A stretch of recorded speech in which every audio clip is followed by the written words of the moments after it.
سلف یعنی جو صحابہ کا دور ہے، تابعین کا دور ہے، اس دور میں دین سیکھنے کا طریقہ کیا تھا؟ دیکھیے لوگوں کی تین قسمیں آپ کر سکتے ہیں، ایک مجتہدین، دوسرے طلاب علم، اور تیسری قسم عوام کی۔ تو کیا یہ تین قسمیں صحابہ کے دور میں نہیں تھی؟ یقیناً تھی۔ صحابہ کے دور میں بھی کچھ صحابہ ایسے تھے جو درجے اجتہاد پہ فائز تھے، اور صحابہ کے دور میں کچھ صحابہ تابعین طلاب علم تھے، اجتہاد نہیں کرتے تھے، لیکن مجتہدین کے فتاوی، ان کے اقوال کو سامنے رکھ کے کسی نتیجے پر پہنچتے تھے۔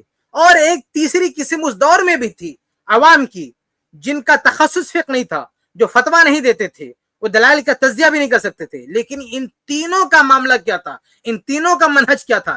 تینوں کا طریقہ کیا تھا؟ جو مجتہدین ہوتے تھے وہ اجتہاد کرتے تھے، جو طلاب علم ہوتے تھے وہ مجتہدین کے اقوال، ان کی آراء سے استفادہ کرتے تھے، اور جو عوام ہوتے تھے وہ سوال کرتے تھے۔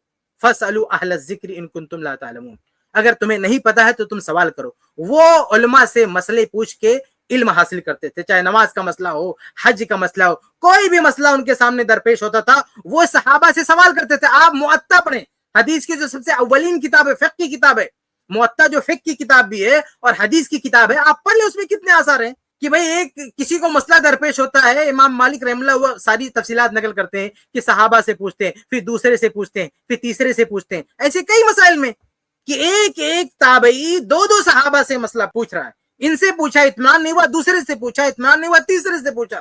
تو یہ صحابہ کے دور میں، تابعین کے دور میں یہ طریقہ تھا عوام کا کہ اگر ان کے پاس تخصص نہیں ہے، وہ دلائل کو نہیں سمجھ سکتے ہیں، تو وہ اہل علم سے سوال کرتے تھے۔